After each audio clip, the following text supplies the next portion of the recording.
Hello students, कैसे हैं आप सब। आई होप आप अच्छे होंगे। आज हम डिस्कस करने जा रहे हैं क्लास 11th के second chapter unit and measurement के बारे में। यूनिट और मेजरमेंट हम लोग पढ़ते हैं जब भी स्टडी करते हैं तो उसमें सबसे पहले फिजिकल क्वांटिटी के बारे में हम लोग जानते हैं। फिजिकल क्वांटिटी क्या है, सबसे पहले हम लोग डिस्कस करेंगे फिजिकल क्वांटिटी क्या है। फिजिकल क्वांटिटी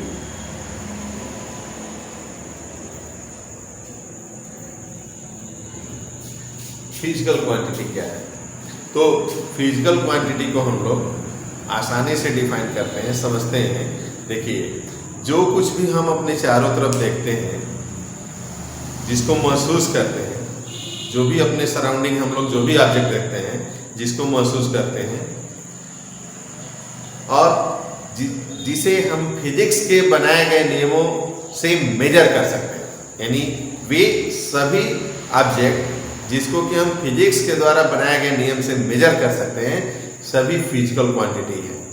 जैसे सपोज कीजिए कि एक टेबल है, टेबल की लंबाई चौड़ाई और ऊंचाई हम लोग मेजर कर सकते हैं। टेबल की लंबाई चौड़ाई और ऊंचाई मेजर करने के लिए हमें लेंथ मीटर चाहिए, एक यूनिट चाहिए मीटर। मीटर से हम उसको मेजर कर सकते हैं कि टेबल हमारा कितना लंबा है, कितना चौड़ा है, अथवा हाइट में कितना मीटर हाइट है। तो इस तरीके से हम लोग कह सकते हैं कि हमारे सराउंडिंग जो भी ऑब्जेक्ट हैं, जिसको कि हम लोग देख सकते हैं, मेजर कर सकते हैं, जिसको हम अनुभव कर सकते हैं, जिसको फिजिक्स के द्वारा बनाए गए नियमों से मेजर भी किया जा सकता है, वे सभी फिजिकल क्वांटिटीज हैं। यानी फिजिकल क्वांटिटीज को हम लोग डिफाइन कैसे कर सकते हैं, बहुत ही इजी लैंग्वेज में हम लोग कह सकते हैं कि we can C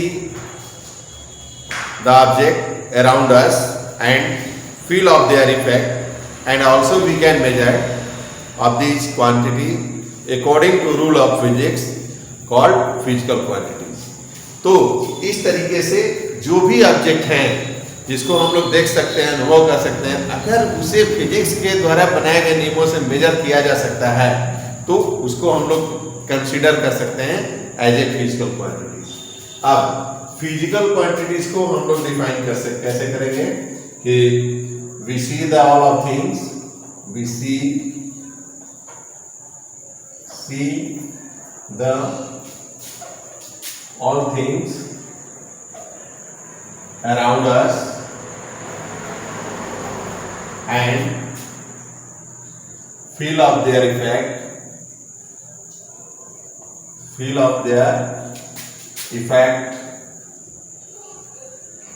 and also we can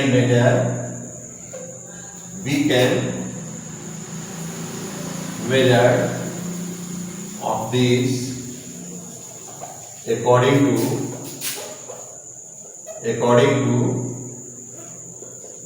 rule of physics। तो ये आपकी फिजिकल क्वांटिटीज है। अब हमारी फिजिक्स ने फिजिकल क्वांटिटी को इस चैप्टर में फिजिकल क्वांटिटी को कितने मेन भागों में क्लासिफाइड किया है। फिजिक्स ने फिजिकल क्वांटिटी को कितने भागों में क्लासिफाइड किया, तो फिजिकल क्वांटिटीज को हम लोग फिजिकल क्वांटिटीज को हम लोग बेसिकली दो भागों में क्लासिफाइड करते हैं। फर्स्ट फंडामेंटल और बेसिक फिजिकल क्वांटिटीज, और second derived physical quantities. First वाला फंडामेंटल और बेसिक फिजिकल क्वांटिटीज और सेकेंड वाला डेराइव्ड फिजिकल क्वांटिटीज हो गए। चलिए, ये अब फंडामेंटल फिजिकल क्वांटिटीज क्या है या बेसिक फिजिकल क्वांटिटीज क्या है, तो वे फिजिकल क्वांटिटी जो किसी अदर फिजिकल क्वांटिटी पर डिपेंड नहीं करती है। इट मीन्स कि it is independent to each other, ये पूरी तरह से स्वतंत्र रहता है। तो अब फिजिक्स के डिफरेंट टर्म्स को मेजर करने के लिए हमारी कितनी फिजिकल क्वांटिटीज हैं, फिजिकल क्वांटिटियाँ कितनी हैं जिससे कि हम लोग फिजिक्स को मेजर कर सकते हैं। तो फिजिक्स के 7 ब्रांचेज हैं और इसे देखते हुए फिजिकल क्वांटिटी को बेसिकली 7 भागों में डिवाइड किया गया है। It means physical quantity can be classified into 7 main classes. तो 7 मेन क्लासेस, इस फिजिकल क्वांटिटीज को हम लोग 7 भागों में कैसे डिफाइन करते हैं, कैसे क्लासिफाइड करते हैं, इसको हम यहाँ डिस्कस कर देते हैं। तो देखिए, फर्स्ट हो गया आपका fundamental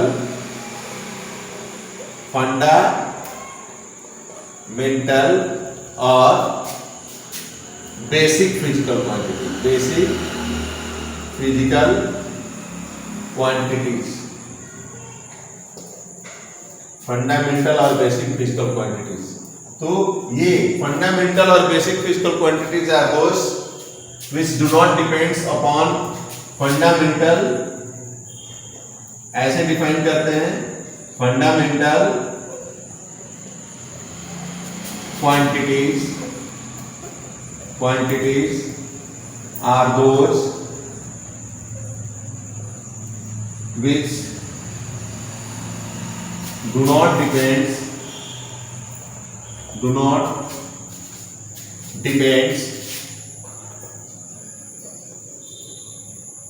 on any other quantities,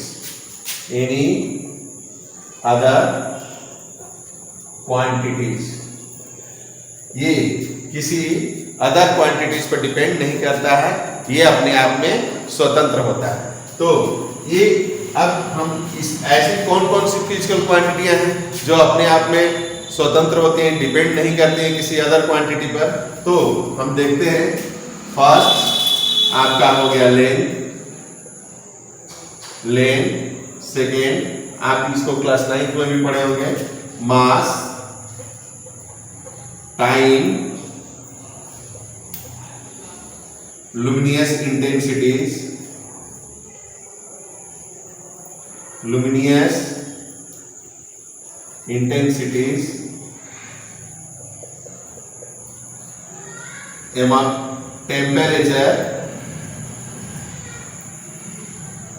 temperature, amount, electric current, and amount of substances,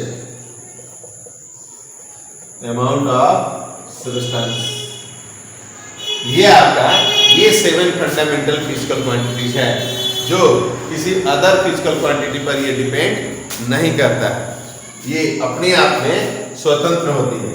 तो आप ये लेंथ है, इसको शॉर्ट फॉर्म में हम L से रिप्रेजेंट कर सकते हैं, फर्स्ट लेटर है।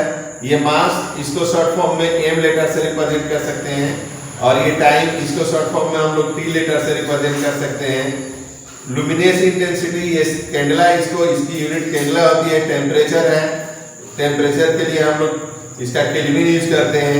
Electric current, ampere, first letter. अब ये इलेक्ट्रिक करंट आई एम्पियर, ये इसको एम्पियर ने डिस्कवर किया था, इसलिए उनके नाम के लिए अमाउंट ऑफ सब्सटेंसेस मोल। तो इस तरीके से फिजिकल क्वांटिटी का ये फर्स्ट लेटर है, उसका ये आपका फर्स्ट लेटर LMT, ये LMT आपकी फिजिकल क्वांटिटी है, फंडामेंटल फिजिकल क्वांटिटी है। तो इस तरीके से सबसे पहले 7 फंडामेंटल क्वांटिटीज बनाया गया। इसके बाद फिजिक्स ने सोचा कि क्या ये 7 फंडामेंटल क्वांटिटीज सफिशिएंट है हमारे फिजिक्स को, या all types of physical quantities को मेजर करने के लिए ये पर्याप्त है। तो बाद में ये पता चला कि नहीं, अभी ये 7 फिजिकल क्वांटिटीज, इसमें मैक्सिमम फिजिकल क्वांटिटीज को मेजर तो किया जा सकता है, बट ये सफिशिएंट नहीं है मेजर करने के लिए।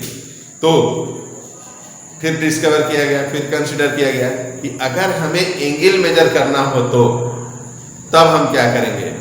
तब आगे चल करके 2 सप्लीमेंट्री यूनिट और डिस्कवर किया गया। 2 एंगल मेजर करने के लिए 2 सप्लीमेंट्री यूनिट्स और लिया गया, solid angle and plane angle. तो उसके लिए ये सॉलिड एंगल को मेजर करने के लिए फॉर एंगल को मेजर करने के लिए 2 और यूनिट लिया गया। ये बाद में इसको एडॉप्ट किया गया था, बाद में जाकर के लिया गया था, इसलिए इसका नाम सप्लीमेंट्री यूनिट रखा गया, जिसमें 2 आ जाता है, solid angle and plane angle. अब solid angle and plane angle, तो अब सॉलिड एंगल क्या है और प्लेन एंगल क्या है। प्लेन एंगल वह है जिसको हम किसी प्लेन में बना सकते हैं। सॉलिड एंगल स्पेस में बनता है। स्पेस आई मीन ये देखिए यहां समझा देते हैं।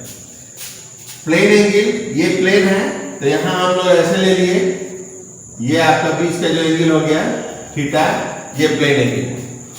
इसमें हम लोग इतना एरिया कवर किए हैं, इतने प्लेन को ले लिए हैं इसके अंदर, और इतने प्लेन को लिए हैं, इतना एरिया कवर किए, उसके बीच का ये एंगल है, that is called plane angle. और इसकी यूनिट हो जाती है रेडियन। अब सॉलिड एंगल क्या करता है, तो सॉलिड एंगल स्पेस मेजर करता है, स्पेस कवर करता है। और स्पेस कवर करने का मतलब हुआ कि सॉलिड एंगल 3D में होता है। किसमें होता है, 3D। प्लेन एंगल 2D के लिए है और सॉलिड एंगल किसके लिए है, 3D के लिए। तो सॉलिड एंगल जब हम लोग मेजर करते हैं तो सॉलिड एंगल के लिए हमारा ये हो जाता है, ये आता है। तो यहां हम लोग जो एंगल लेंगे ये डी ओमेगा, ये आपका सॉलिड एंगल है। और इस तरीके से हम लोग सॉलिड एंगल 3D को रिप्रेजेंट करता है। स्पेस में जो एंगल होता है, एक स्पेस कवर करता है, जो एंगल लिया जाता है वो सॉलिड एंगल होता है।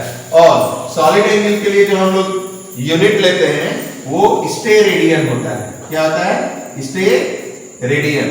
तो ये आपका ये ध्यान रखना है कि there are 2 supplementary units, that is solid angle and plane angle, in which solid angle have the units radian and solid angle have the units steradian and plane angle have the unit radian. तो इस तरीके से अब ये 7 fundamental quantities आपका length, mass, time, luminous intensity, temperature, electric current and amount of substances and 2 supplementary units, that is your solid angle and plane angle. इस और हमारा टोटल जो फंडामेंटल क्वांटिटीज है, हमारी कुल फंडामेंटल क्वांटिटीज है, तो ये 7 फंडामेंटल क्वांटिटीज एंड आपका ये 2 और इसमें मिला दिया जाए तो इस प्रकार टोटल 9 फंडामेंटल क्वांटिटीज हमारी बनती है, जो सफिशिएंट है फिजिक्स को मेजर करने के लिए। और इसको लेकर के हम आगे चलते हैं।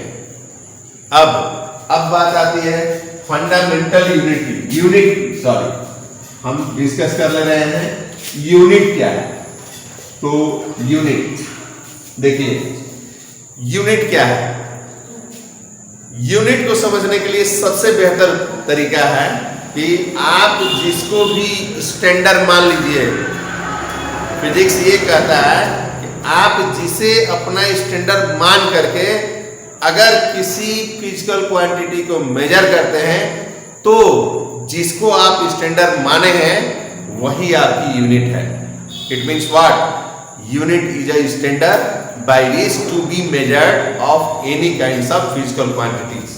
गांव में आप लोग देखे होंगे कि अक्सर लोग किसी दीवार की लंबाई और चौड़ाई मेजर करते हैं, लंबाई मेजर करते हैं, या किसी टेबल की लंबाई मेजर करते हैं और उनके पास साधन नहीं रहता है, मीटर मेजर करने वाला नहीं रहता है, तो अपना हाथ ही हैंड यूज करते हैं। 1 2 3। तो आप वहां पर ये जो हैंड यूज किए मेजर करने के लिए, लेंथ को मेजर करने के लिए, तो यहां पर ये हैंड ही हमारा क्या हो गया, यूनिट हो गया है।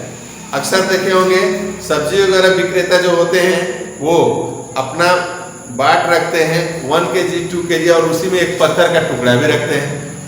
तो वो जो पत्थर का टुकड़ा रखते हैं उसको पहले से किसी न किसी बाट से मेजर करके रखते हैं। जैसे 1 kg का कोई बाट है तो उससे पत्थर के टुकड़े को रख लेते हैं और उससे मेजर करते हैं। तो इस तरीके से हम लोग ये देखते हैं कि जो भी यूनिट हम कंसीडर करते हैं, जो भी हम जिस क्वांटिटी को लेकर के एज ए यूनिट कंसीडर करते हैं, जिसको हम स्टैंडर्ड मान लेते हैं, जिस भी ऑब्जेक्ट को हम अपना स्टैंडर्ड मान लेते हैं, वही हमारा यूनिट हो जाता है। इसीलिए फिजिक्स ने ये डिफाइन किया कि unit is a standard by which to measure of any kinds of physical quantities.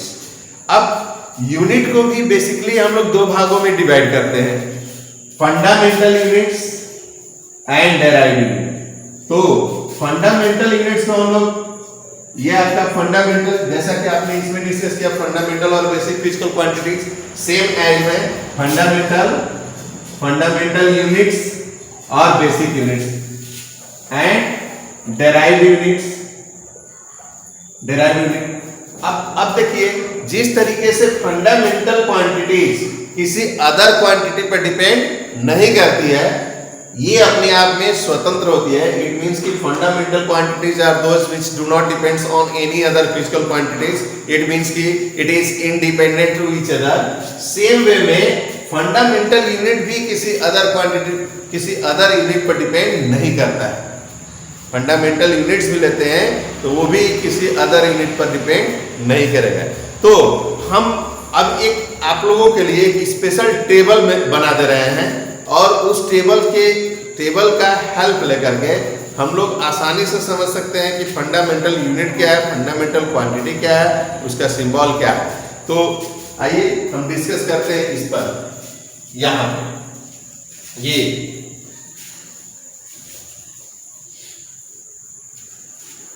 ये आपका सीरियल नंबर, ये देखिए आपके टेबल में सीरियल नंबर 1 2 3 4 5 6 7 8, ये आपका फंडामेंटल क्वांटिटीज। और फर्स्ट आपका fundamental quantities length for L, length के लिए एल हो गया, mass M, time T and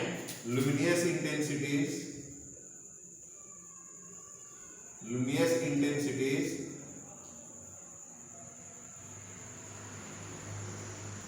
temperature, electric current and amount of substance। तो ये आपकी 7 फंडामेंटल क्वांटिटीज हो गई। और आपका ये सॉलिड एंगल और ये plane angle, solid angle and plane angle. तो अब फंडामेंटल यूनिट, फंडामेंटल क्वांटिटी और उसके बाद फंडामेंटल यूनिट और बेसिक यूनिट। तो लेंथ को हम लोग मेजर करते हैं, लेंथ को मीटर में मेजर करते हैं, मास किलोग्राम मेजर करते हैं, time second, luminous intensity candela, temperature kelvin, electric current. कभी कभी हम लोग जो साइंटिस्ट जिस फिजिकल क्वांटिटीज को डिस्कवर किया रहता है उसके नेम से अगर उसको रिप्रेजेंट करते हैं तो वहां कैपिटल लेटर हम लोग देते हैं। इलेक्ट्रिक करंट एम्पियर, क्योंकि इसको एम्पियर में किया जाता है, अमाउंट ऑफ सब्सटेंसेस मोल। अब सॉलिड एंगल के लिए हम लोग क्या लेते हैं, steradian and plane angle के लिए आपका रेडियन। तो आप यहां देख रहे हैं कि ये सीरियल नंबर आपका फंडामेंटल क्वांटिटीज का है और ये आपका फंडामेंटल यूनिट है। जिस तरीके से ये फंडामेंटल क्वांटिटीज किसी अदर क्वांटिटी पर डिपेंड नहीं करती है, ठीक वैसे ही ये फंडामेंटल यूनिट भी किसी अदर यूनिट पर डिपेंड नहीं करता है।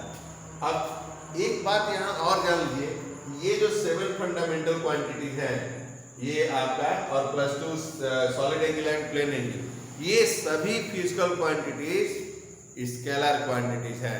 यहाँ से एक आपको टिप्स मिल गया कि ये किस टाइप की फिजिकल क्वांटिटीज है। तो ये इनमें से कोई भी वेक्टर नहीं है, सभी क्या है, स्केलर क्वांटिटीज है। अब बात आती है किसकी, डेराइव्ड यूनिट की। तो आपका हो गया डेराइव्ड यूनिट। तो डेराइव्ड यूनिट क्या होता है, डेराइव्ड यूनिट या derived quantities those quantities which completely depends upon fundamental, या यूनिट के लिए हम लोग बोलते हैं तो those units which completely depends upon fundamental unit known as derived units. तो जैसे सपोज कीजिए कि स्पीड के लिए हम लोग देखते हैं, speed is equal to distance upon fundamental units और डेराइव्ड यूनिट्स के बारे में आप देख रहे हैं कि derived unit totally completely depends upon fundamental units. तो हम लोग ये भी कह सकते हैं कि फंडामेंटल यूनिट्स को छोड़ करके फिजिक्स में जितने भी यूनिट्स हैं वे सभी यूनिट्स डेराइव्ड यूनिट्स हैं। अब हम डिस्कस करने जा रहे हैं डायमेंशन क्या है। 11th के बच्चों के लिए ये थोड़ा सा नई चीज होती है, व्हाट इज डायमेंशन। तो डायमेंशन पर हम डिटेल्स डिस्कस करेंगे। ये देखिए डायमेंशन क्या है।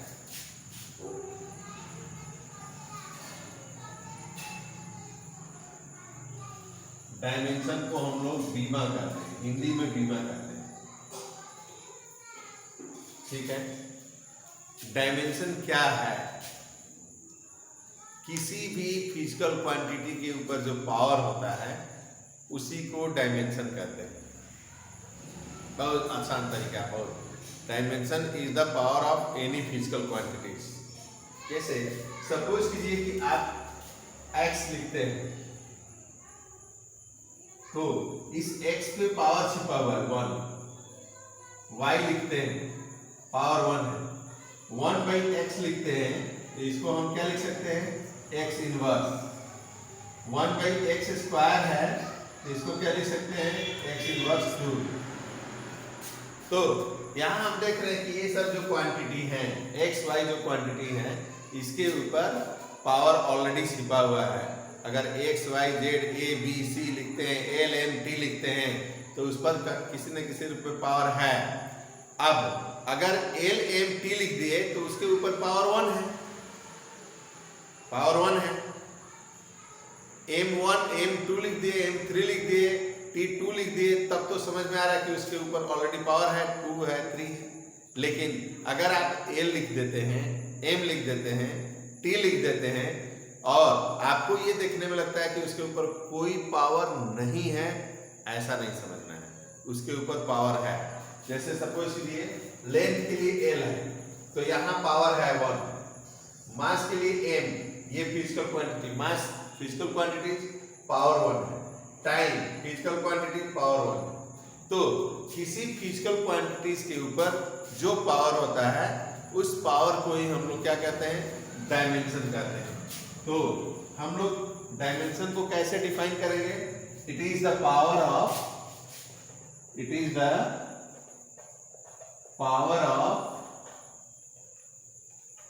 एनी फिजिकल क्वांटिटीज, किसी फिजिकल क्वांटिटीज का ये पावर होता है। एज लाइक आपका, जैसे सपोज कीजिए कि हमको स्पीड का डायमेंशन निकालना है, वेलोसिटी का डायमेंशन निकालना है, मास का डायमेंशन निकालना है, एक्सीलरेशन का फाइंड आउट करना है, फोर्स का फाइंड आउट करना है, different kinds of physical quantity का डायमेंशन फाइंड करना है। तो फर्स्ट आपका speed is equal to distance upon time. तो डिस्टेंस अपॉन टाइम, डिस्टेंस को हम लोग मेजर करते हैं किससे, मीटर में, और मीटर किसके लिए है, एल के लिए है। तो डिस्टेंस के लिए हम लोग एल ले लेंगे और dimension always written in square bracket, and time के लिए टी ले लेंगे। तो अब इसके ऊपर पावर है तो इसको हम ऐसे लिख सकते हैं एल टी इनवर्स, या अदरवाइज इसको एम एल टी के फॉर्म में लिखना है, am naught L T inverse. तो इस तरीके से हम लोग स्पीड का डायमेंशन निकाल लिए। सिमिलरली अगर हमें वेलोसिटी का फाइंड करना है, वेलोसिटी, तो velocity is equal to displacement upon time.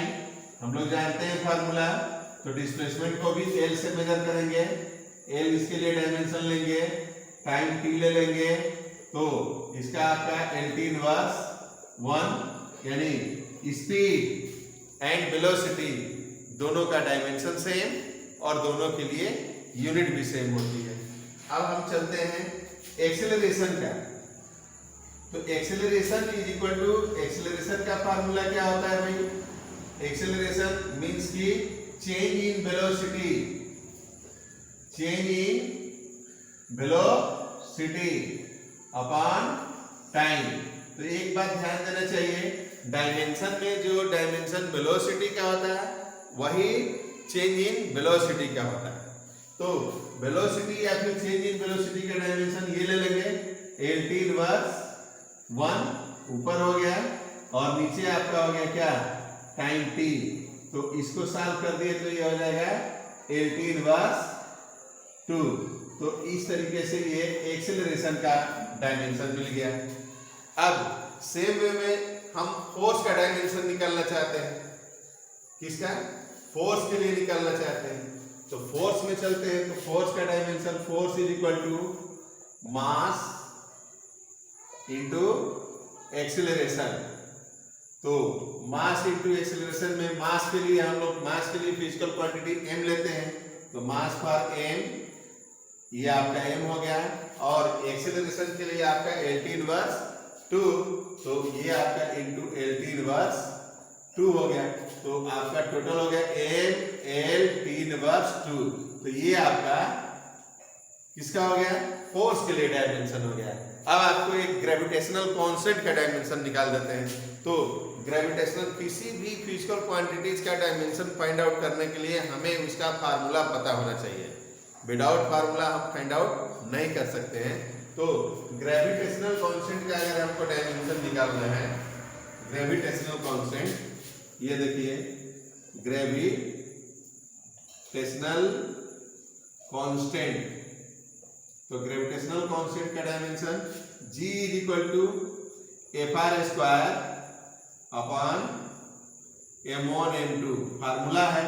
तो F के लिए ये डायमेंशन हो जाएगा M L T inverse 2, R distance है, तो R डिस्टेंस है, तो इसके लिए आपका L स्क्वायर, और ये आपका M इंटू M हो गया। तो इस M से M कैंसिल हो गया, और ये L और ये L क्यू हो गया। तो इसका डायमेंशन मिल जाएगा आपका M inverse L3 T inverse 2। तो ये आपका ग्रेविटेशनल कांस्टेंट कैपिटल G का डायमेंशन हो गया। अब हम अगले लेक्चर में आपको यूजेज ऑफ डायमेंशन